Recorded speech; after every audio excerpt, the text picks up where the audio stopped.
Assalamualaikum warahmatullahi wabarakatuh. Perkenalkan, nama saya Ahmad Izulhab Narisan dari jurusan Manajemen Fakultas Ekonomi. Pada kesempatan kali ini, saya akan membahas tentang protokol kesehatan dan pentingnya vaksinasi. Apa sih arti protokol kesehatan itu?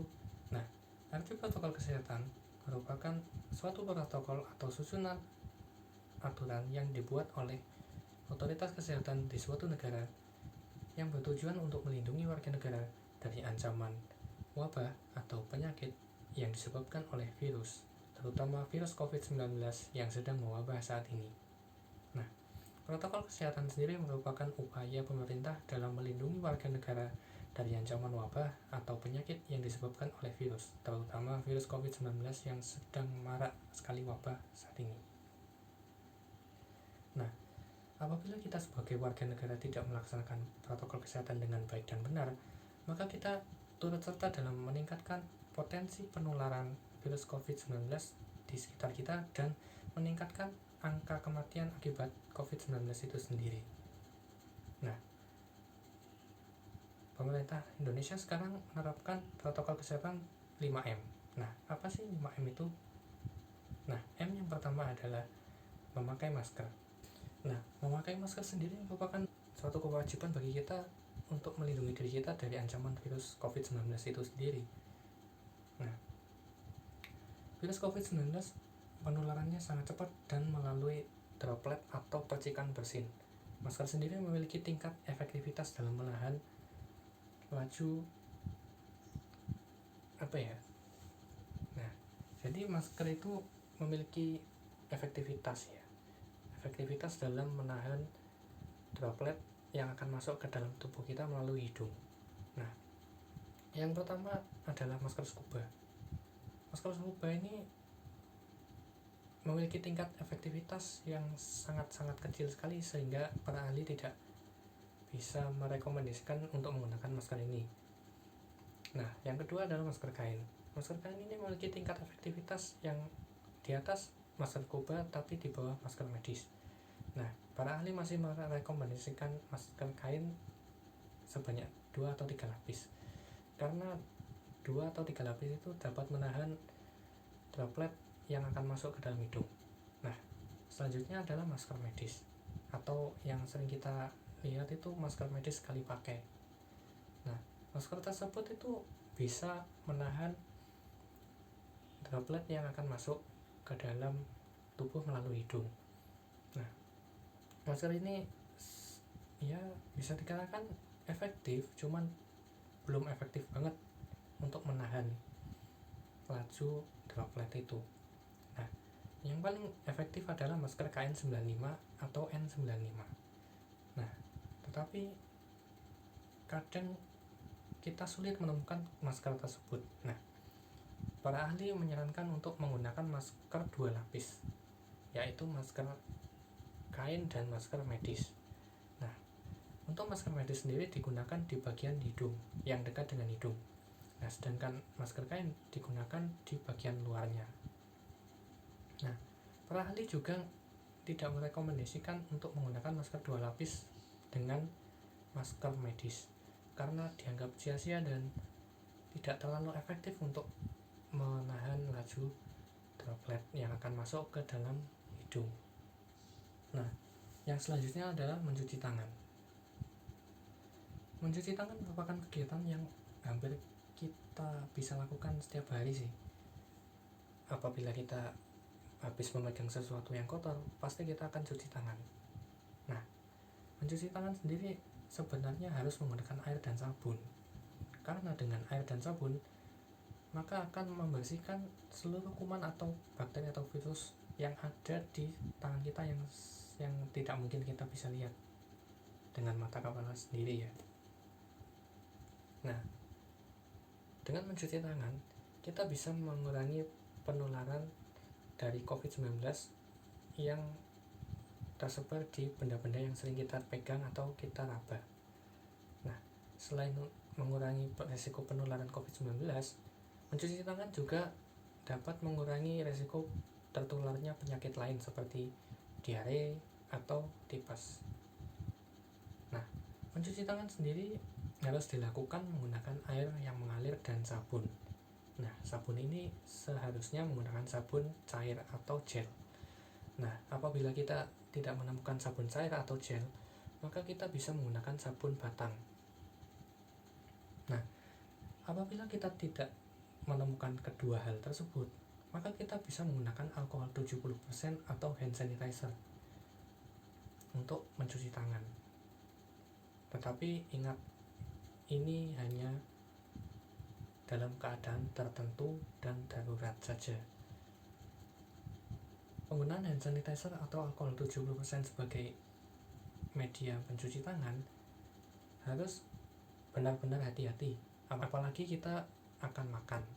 Nah, penggunaan hand sanitizer atau alkohol 70% untuk sebelum kita makan, maka kita harus menunggu alkoholnya menguap dahulu sebelum kita makan. Nah, tujuannya adalah agar kita tidak keracunan akibat alkohol tersebut. Yang selanjutnya adalah menjaga jarak minimal 1,5 meter. Nah, mengapa sih kita harus menjaga jarak hingga 1,5 meter? Lalu berdasarkan apa sih kok bisa menentukan 1,5 meter merupakan jarak yang aman? Nah, ini jarak 1,5 meter menurut para ahli merupakan jarak yang aman untuk menghindari penularan COVID-19 melalui droplet yang jatuh. Nah, droplet sendiri menurut para ahli dapat terbang hingga jarak lebih dari 1 meter.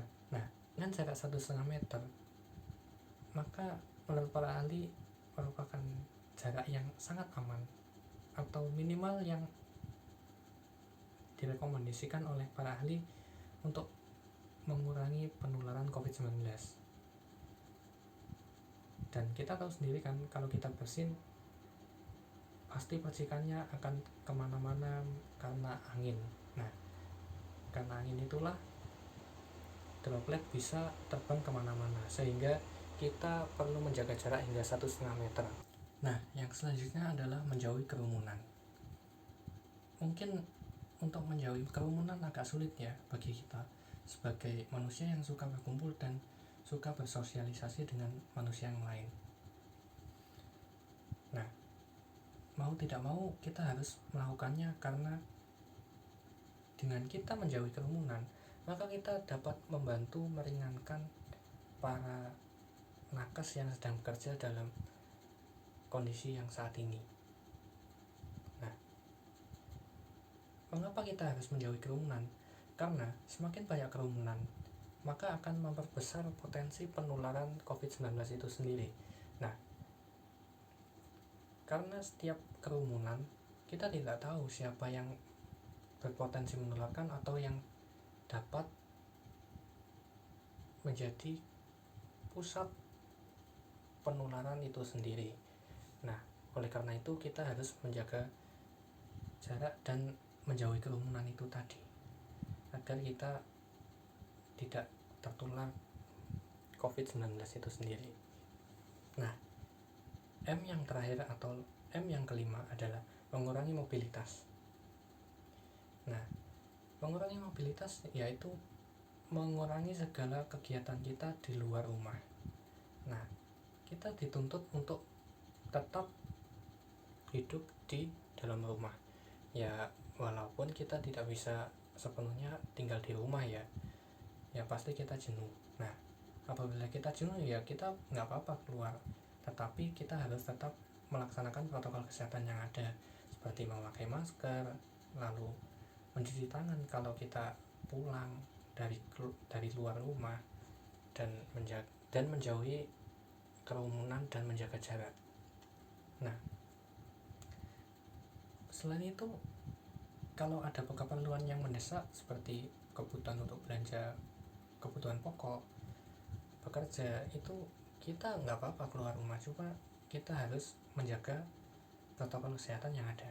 Setelah kita menerapkan protokol kesehatan 5M, sebaiknya kita perlu menambah satu hal lagi untuk membentuk kekebalan tubuh dan mengurangi resiko penularan COVID-19 itu sendiri, yakni dengan cara vaksinasi.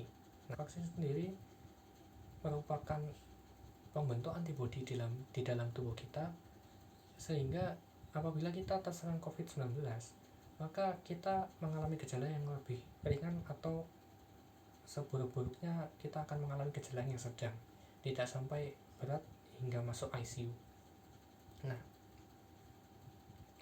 vaksin yang ada di Indonesia sudah dipastikan aman dan halal oleh MUI dan BPOM selaku pemegang otoritas vaksin. Nah, vaksin yang ada di Indonesia kan terdiri dari berbagai macam merek ya. Nah, semua merek yang ada itu sudah dipastikan aman dan efektif melawan seluruh varian yang ada di Indonesia, baik varian alfa, gamma, beta, dan lain-lain.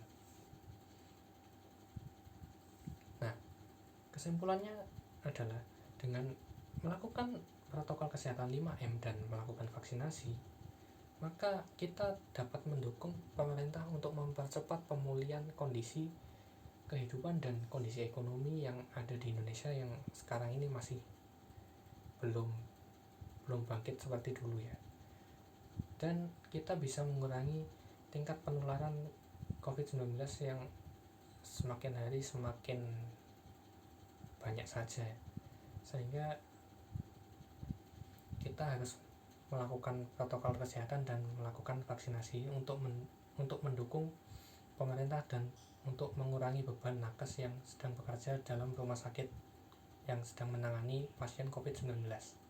Nah, demikian apa yang bisa saya sampaikan pada kesempatan kali ini.